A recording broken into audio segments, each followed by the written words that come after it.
Bonjour tout le monde. Aujourd'hui on se retrouve dans une nouvelle vidéo. Je vous avais dit quoi au début du mois de juin? C'est la Gay Pride, tatata. Je vais vous sortir tout au mois de juin des vidéos sur les boys love de différents pays, blablabla. Bla bla bla. Oui, je sais, on est à la fin du mois, mademoiselle n'a sorti qu'une seule vidéo. Et là c'est seulement la deuxième vidéo qui sort, je sais. Continuer le mois des fiertés encore toute l'année, tout le temps. Il n'y a pas de souci, donc on perd pas de temps. La dernière fois, j'avais fait une sélection sur les BL Boys Love au Japon. Cette fois, on part en Corée. C'est parti. Je n'ai pas fait c'est pas dans l'ordre de mes préférences. C'est vraiment dans l'ordre dans lequel j'ai regardé les BL en plus. Donc je vais juste vous sortir comme ça. Et si je vous les en parle, c'est parce que c'est des BL que j'ai bien aimés, mais c'est pas forcément des énormes coups de cœur. Comme je vous avais dit dans la vidéo pour le Japon, à la fin, enfin, je vous sortirai une vidéo avec tous mes coups de cœur, avec tous les pays mélangés. Là, c'est vraiment tous les BL coréens que j'ai regardés et que j'ai bien aimés. Je vous conseille tous, en fait, de regarder. Le premier, c'est Color Rush, 8 épisodes de 15 minutes. Won-Yu est un jeune homme étant monochrome. Il ne voit le monde qu'en nuances de gris depuis sa naissance et n'a jamais pu voir les couleurs de ce monde. Ces personnes sont appelées mono. Suite à un échange virulent dans son précédent établissement, il se fait transférer dans une nouvelle école. Il y rencontre Go-Yu, un jeune homme qui va lui ouvrir le monde des couleurs car chaque mono a son probé. À partir du moment où Yuwon est dans la même pièce que Wino, ce dernier voit le monde en couleurs. Un BL avec une touche de fantaisie, ils vont se rencontrer et le garçon qui voit le monde en gris, quoi, il va faire tout son possible pour passer le plus de temps avec son camarade parce qu'il veut voir les couleurs et en fait, grâce à son probé, il va voir le monde en couleurs et il va apprendre à découvrir en fait toutes ces couleurs-là. C'était un BL tout chou, très mignon. J'ai trouvé que ce concept-là était assez sympa, du coup c'est le premier BL coréen que j'ai regardé et c'était vraiment trop cool. Il y a une saison 2, mais je l'ai pas regardée parce que l'un des deux personnages principaux n'est plus là. Donc notre couple, il a disparu comme ça. Et je sais pas, le personnage principal, il va partir à la recherche de sa tante ou je sais pas quoi. Ça m'a pas attiré, du coup j'ai pas regardé, mais au cas où vous savez qu'il y a une saison 2 si jamais. Ensuite, il y a You Make Me Dance. Alors, il y a 8 épisodes de 14 minutes. Song Si-ho est un étudiant à l'université qui se perfectionne en danse contemporaine. Sa famille désapprouve ses choix de vie et ses ambitions de carrière, et après un conflit majeur, il est expulsé de la maison familiale. Jin, lui, a renoncé à ses rêves pour poursuivre une carrière lucrative mais peu épanouissante, et vit maintenant de ses investissements en tant qu'agent de recouvrement. Ces deux-là finissent par partager un appartement sur un toit. Mais à passer du temps avec Song Si-yeon, Jin change sa perspective sur la vie. Un bout de temps que je l'ai vu et j'en garde un très très bon souvenir. Pardon. I need some tea. C'est vraiment de l'eau, je vis pour les caméras parce que je pourrais prendre un verre d'eau comme tout le monde, mais non. Je veux boire dans mon mug la BTS. Oh, ouais. Le jeune homme qui fait de la danse et tout, c'est trop stylé, genre le côté là un petit peu artistique et du coup son colocataire il va découvrir un peu ce monde justement de l'art. Pas plus de choses à dire, regardez-le. Ensuite, il y a One Time No Sissu. Sissu est un tueur à gages connu sous le nom Flying Dagger. Après sa rencontre avec Gi Tae, le jeune homme commence à développer des sentiments qu'il n'avait jusqu'alors jamais expérimentés. Mais Gi Tae cache un lourd secret à Sissu. Les deux jeunes hommes vont devoir se battre et surmonter des obstacles afin de préserver leur amour. C'était trop bien, c'était un BL qui changeait, coréen en tout cas, qui changeait vachement d'habitude et il m'avait trop intriguée par le fait que l'un des personnages est un tueur à gages et tout. Je me suis dit ça peut être super intéressant. Je crois qu'il y a des scènes qui sont assez explicites je crois dans celui-là, donc attention personnes sensibles. Mais s'il n'y a rien de gore ou autre. Mais ouais, il était vraiment trop bien. En plus, il y a que 5 épisodes de 15 minutes, donc ça se regarde trop vite. Mais ce que je peux reprocher, c'est la qualité. Genre, j'avais l'impression qu'on filmait avec un Wiko. Ça, j'ai pas trop compris. Je sais pas si c'était mon lien qui était bizarre, mais parfois, la qualité des images, elles étaient pas ouf. Mais à part ça, c'était vraiment trop bien. Nous avons Wish You. Kang In-soo est un jeune garçon qui ne vit que pour la musique. Son rêve est de faire entendre ses chansons par tout le monde et toucher le plus de monde possible. Young Song travaille dans une maison de disques et est à la recherche de talents. Les deux jeunes hommes voient leur chemin se croiser. C'était sympa. En plus, je crois que j'avais bien aimé, mais c'était pas incroyable. C'est vraiment, il fait passer le temps, il y a rien d'extraordinaire qui ressort de ce BL, mais on passe quand même un bon moment. To My Star, alors To My Star, je l'aime beaucoup celui-là. So Jun est un acteur qui a été extrêmement populaire et qui a déjà connu le sommet de sa carrière, mais est actuellement sur le déclin. Alors que sa popularité ne fait que baisser, il rencontre Han Jae-woo, un jeune chef cuisinier, qui, suite à un nouveau scandale, se retrouve à la voir pour colocataire. Sun Jun, qui est assez libre d'esprit, et Ji-Yoo, qui est plus conservateur, se rendent très vite compte que leur vision de la vie semble bien différente. Histoire trop bien parce que vraiment là on va rencontrer deux personnages qui sont vraiment opposés en tout point. Il y en a un qui est vraiment très calme et très réservé, qui a pas envie de s'embêter avec un colocataire, et il y en a un autre justement qui est super avenant. Et on va du coup rencontrer deux opposés, mais comme on dit, les opposés s'attirent. Bien parce qu'il y a un petit côté il y a un des personnages, il a un trauma par rapport à quelque chose et il va essayer un petit peu de le surmonter avec du coup son colocataire. Il y a une saison 2. Je l'ai regardée. Sur le moment, quand j'ai regardé, j'avais pas kiffé, mais avec le recul, je me dis que en fait, c'était quand même assez sympa. Mais vous allez voir, il y a une situation où j'ai trouvé qu'il y a un des deux personnages, je trouvais qu'il l'abusait extrêmement. Et je l'ai pas aimé. Il m'a un peu gonflé, mais pour le coup, cette saison 2 là, elle se regarde quand même. Même si la saison 1 est vraiment meilleure. Est vraiment mieux. Step for You. Step for You, je vais pas vous mentir. Je vais vous le dire parce que je l'ai regardé. Mais ça, c'est un petit film qui dure 20 minutes. Mais je vais pas. Je sais que j'avais bien aimé, mais je me rappelle plus du tout. Au montage, quand je vais regarder la bande-annonce, je vais me dire ah oui. Mais pour l'instant, je me rappelle plus du tout, donc je peux pas vous dire. Mais si je l'ai mis là, c'est que j'ai bien aimé. J'ai mis un pouce à côté, donc c'est que ça devrait le faire. Song, étudiant en journalisme, doit écrire un article sur John Hun, un danseur vedette de l'université. Mais John Hun n'accepte d'être interviewé qu'à condition de lui enseigner la danse. Yeon-sung commence alors à éprouver des sentiments difficiles à ignorer avec la proximité physique que requièrent les cours de danse. Franchement, j'ai plus trop de souvenirs, ça m'a pas plus marqué que ça, en plus 20 minutes. Mais pareil, mais en plus je crois, enfin je sais pas, dans la façon dont c'est fait, j'ai l'impression que ça a été fait, enfin c'est un projet fait par des amateurs en fait. C'est pas, je pense pas que c'est des professionnels qui ont fait ça, mais j'ai ça par rapport à la qualité de l'image et tout, et même je crois que dans les crédits, enfin c'était fait par des amateurs, franchement je sais plus, mais vraiment ça dure que 20 minutes et c'est trop cool, donc enfin je pense que c'était trop cool, donc regardez-le. Ensuite, nous avons White Knight. Alors là, on est sur un film de 1h15. Attention, trigger warning, par contre sur celui-là, je m'en rappelle bien. Il y a des scènes très très explicites, donc je dirais que déconseillé moins de 18 ans quand même. Donc voilà, pour les curieux qui ont moins de 18 ans, faites attention à vous. Il y a des scènes qui sont explicites, je vous préviens. Dong-yu, John Stewart, ayant un passé troublé, revient à Séoul après 2 ans d'absence. Durant cette nuit, il se fait accoster par un homme portant un menton rouge, Tae-jun. Les deux hommes se rapprochent et passent la nuit ensemble. Peu à peu, les raisons du retour de Yeon-gyu commencent à se dévoiler.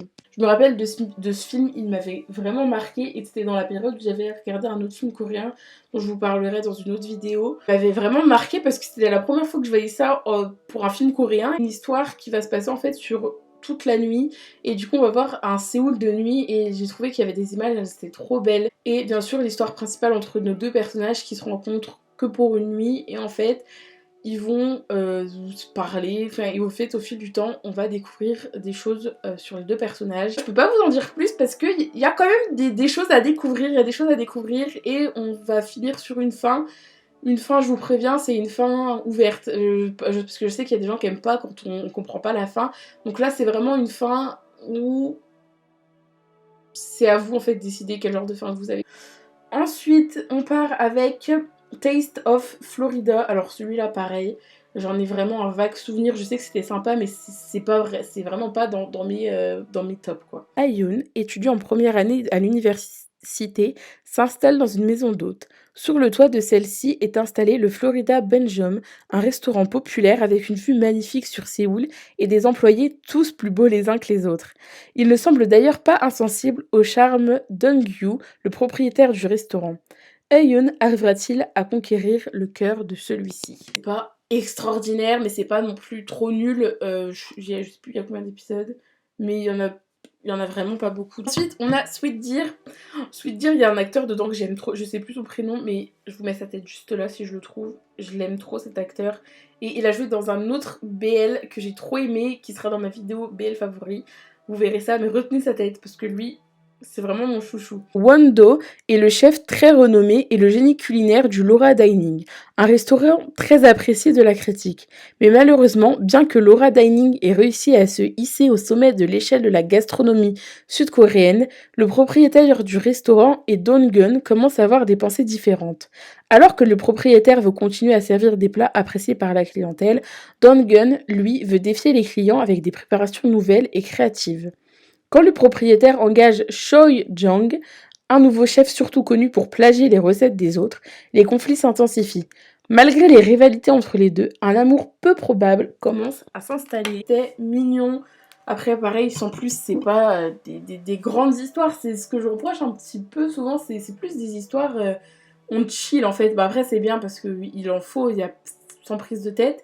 Mais voilà, c'est vraiment un BL, il y a vraiment sans prise de tête. Ouais, vous allez voir de la cuisine, deux cuisiniers qui sont pas d'accord sur le plat, et puis voilà, on va suivre leurs histoires. Si vous cherchez des histoires assez profondes psychologiquement, c'est pas là que vous allez trouver votre bonheur. Mais si vous avez besoin d'un BL chillax, tout mignon, avec un petit peu de tendresse, c'est fait pour vous celui-là. Ensuite, on a Semantic Error. Alors, je pense que si vous êtes des adeptes de BL, je pense que Semantic Error, vous connaissez parce qu'il a vraiment, vraiment tourné. Il y a vraiment, les gens l'ont kiffé, kiffé, kiffé. Moi, j'ai bien aimé, mais j'ai pas plus kiffé que ça. Et je me saoule parce que j'avais trop envie de kiffer plus que ça. Mais ça m'a pas plus appelé que ça, même si c'était très bien. J'ai pas été dans la super hype. Pourtant, c'est un bon enemies to lover. Vous allez voir, j'adore ça. Genre, au début, ils se détestent et après, ils se kiffent. J'adore les tropes comme ça. Chun Sang-yu, étudiant en informatique, est pointillé sur les règles. C'est pourquoi, lorsque les membres de son groupe de projet ont contribué en rien au travail, il a retiré leur nom des crédits. Jang Jae-yong, du département de design, est la star du campus que tout le monde connaît. Il a tout. Des compétences, une belle apparence, des bons antécédents familiaux et de bonnes relations, à l'exception d'un gros problème, Chu Sang-yu. En effet, c'est à cause de lui qu'il n'a pas pu obtenir son diplôme. Que se passe-t-il lorsqu'un ingénieur et un artiste dont les personnalités sont comme l'eau et le feu doivent travailler ensemble? Sang-yu pourra-t-il débugger cela? Je pense que je vais me le regarder encore, Semantic Error, parce que je devais pas être dans le mood et de lire là le résumé, ça me donne trop envie. Au début, ils ont vraiment toutes les raisons de se détester parce qu'il y en a un qui a enlevé le prénom de l'autre sur la feuille, du coup il a pas son diplôme, du coup l'autre il va être là en mode pourquoi là. Lui il s'aime pas et c'est pas un épisode il s'aime pas, l'autre épisode il se kiffe. Il y a une bonne évolution j'ai trouvé. Et les plans aussi, j'ai trouvé qu'il y avait des trop beaux. Après c'est à la coréenne, vous connaissez de toute façon, si vous regardez des K-dramas, les plans ils sont toujours trop beaux, les personnages sont toujours trop beaux. Et aussi dans ce drama là je crois qu'il y a de la diversité dans. Je sais plus si c'est celui-là mais je crois qu'il y a plusieurs diversités. On rebobine. Je crois qu'il y a de la diversité dans les personnages et du coup j'ai bien aimé puisque ça change un petit peu d'habitude. On a alors un que j'ai regardé il y a vraiment pas longtemps, il y a genre une semaine. Je l'ai adoré, c'est A Shoulder to Cry On. Celui-là, je l'ai trop aimé. C'était trop bien. Pourtant, au début, j'étais pas hypée, vous voyez, et au final, j'ai trop kiffé. À l'école, Lida est solitaire et passe la plupart de son temps au club tir à l'arc. C'est un archer talentueux dont les compétences lui ont valu une bourse d'études à l'école. Mais une rencontre va bouleverser ses habitudes et mettre sa bourse en péril. En tant que l'un des élèves les plus populaires de l'école, Jo Tae a toujours bénéficié d'une grande liberté. Capable de s'en tirer sans problème, l'école est loin de réfuter sa version des faits lorsqu'il est surpris en train de s'amuser dans le bureau de l'infirmière avec un autre élève et Dayol. Désespéré de corriger le malentendu, Dayol fait tout ce qu'il peut pour essayer d'étouffer les rumeurs, mais peu importe à quel point il essaie, ce n'est tout simplement pas suffisant. Sans aucun remords pour ce qu'il a fait, T semble aimer faire tout ce qu'il faut pour rendre difficile la vie de Dawol. Mais plus Dawol passe du temps avec lui, plus ses sentiments deviennent conflictuels, le faisant se demander où est la frontière entre la haine et l'amour. Enemies to Lovers, où il y a ce personnage, encore une fois populaire, Nana, qui va se faire surprendre du coup dans l'infirmerie.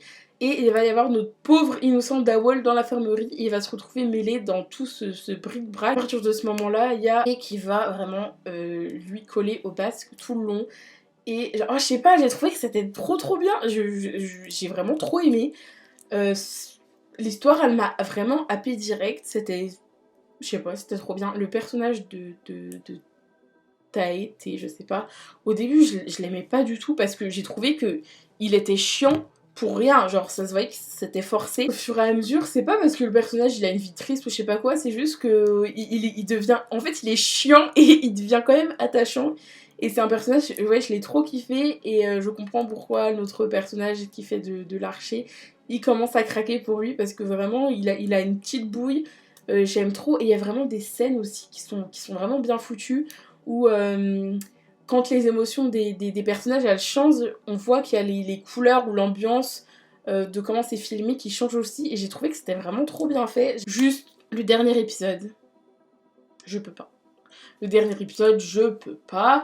Déjà c'est 50 ans après, on les voit, nanana. Non. Non, j'aime pas quand il y a des sauts dans le temps comme ça où t'arrives pas à suivre. Enfin, je sais pas, pourtant c'était que le dernier épisode, donc c'est pour montrer ce qu'ils sont devenus et tout.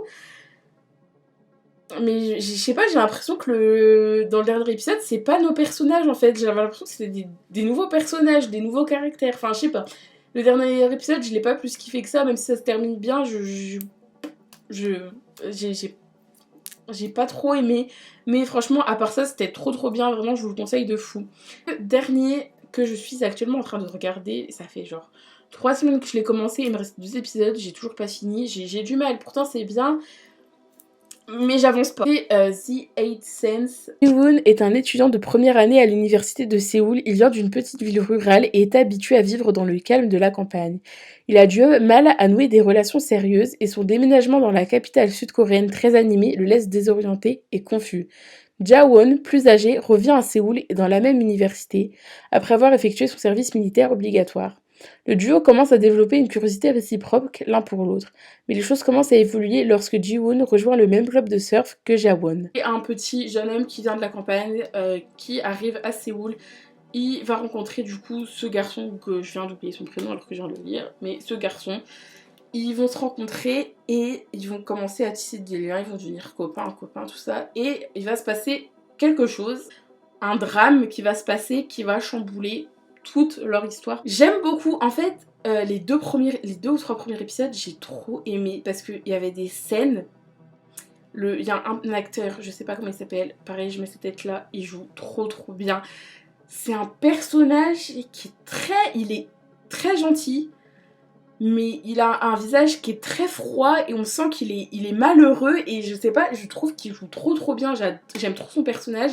Et quand il va rencontrer le petit étudiant là qui vient d'arriver, on sent qu'il est perturbé et je sais pas, il y a des scènes qui sont lentes et il y a tout qui se passe dans le regard et je sais pas, il y a un jeu de regard entre les deux où on sent qu'il y a un certain malaise et on sent qu'ils sont perdus les deux et je sais pas, ces scènes là j'ai trouvé qu'elles étaient trop bien faites. Il y en a eu 2-3 scènes comme ça où j'ai kiffé, j'étais là replay alors qu'il se passe littéralement rien, ils sont l'un en face de l'autre, ils se regardent mais il y a tout qui passe dans les expressions du visage et je suis une fille, je suis matrixée par les expressions du visage. Genre je trouve que le corps humain il parle tellement plus que les actes, il transmet super bien ça juste avec sa tête. Mais du coup voilà, j'ai bien aimé les 3 premiers épisodes, mais au fil du temps je sais pas, j'ai perdu un peu l'intérêt dans le truc et je trouve ça dommage parce que c'est vraiment trop bien. Vraiment, je le conseille parce que c'est un BL qui va au-delà de l'histoire entre les deux garçons. Genre, vous allez voir, il y a grave une histoire autour et c'est trop bien. Et notamment avec notre personnage que je kiffe, je sais plus son prénom. Pareil, je remets sa tête ici. Avec ce personnage que j'aime trop, il a une histoire, il a des traumas et je trouve qu'il joue trop bien. Pas que focus sur l'histoire des deux garçons. Il reste encore 2 épisodes, faut que je les regarde. Notamment, en plus là, je me suis arrêtée à un moment, c'est grave la mouise entre eux. Je conseille vraiment beaucoup. Voilà, c'est tout pour cette vidéo. Je finis ma vidéo en buvant mon eau. Vraiment, je vous conseille de fou le film White Knight. Je l'ai vraiment trop kiffé. Dans la liste, là, je peux vous dire vraiment ceux, s'il vous plaît, regardez-les en priorité. Genre, même je suis personne, mais écoutez-moi, s'il vous plaît. Regardez. Ah, j'allais dire lui, mais c'est pas là encore. Long Time aussi. White Knight et A Shoulder to Cry On avec Semantic Error. Vraiment. Regardez ceux-là, ils sont trop bien, c'est mes chouchous. Après, il y a mes chouchous, et après il y a mes chouchous, tous ceux que je vous ai dit, ils sont juste là. I spill the tea. Je crois qu'il y a beaucoup plus que de BL japonais, mais voilà, on n'est pas encore dans mes productions favorites. De toute façon, vous allez voir quand je vais parler de la Thaïlande, vous savez que les Thaïlandais ils produisent des BL à foison. Vous allez voir que là ça va prendre un temps fou, notamment en plus il y a quasiment, c'est que mes fans les BL thaïlandais. Dans les commentaires si vous avez aimé la vidéo, s'il y a des BL coréens, si vous voulez me recommander, il n'y a pas de souci, je suis preneuse, mettez-moi dans les commentaires. Si vous avez envie de parler d'un des dramas dont j'ai parlé, n'hésitez pas. Pareil, là je vais arrêter de parler parce que je pense qu'on va voir dans la vidéo le soleil est en train de se coucher. Vraiment, on voit, au début c'était là-bas vers mon miroir. Là ça descend. Je vous laisse tranquille passer une bonne journée. Je sais pas trop quand cette vidéo va sortir. J'espère que tout va bien pour vous. Et puis là, clairement, on est en juillet. Bonnes vacances et à ceux qui travaillent cet été, courage. Bye bye tout le monde.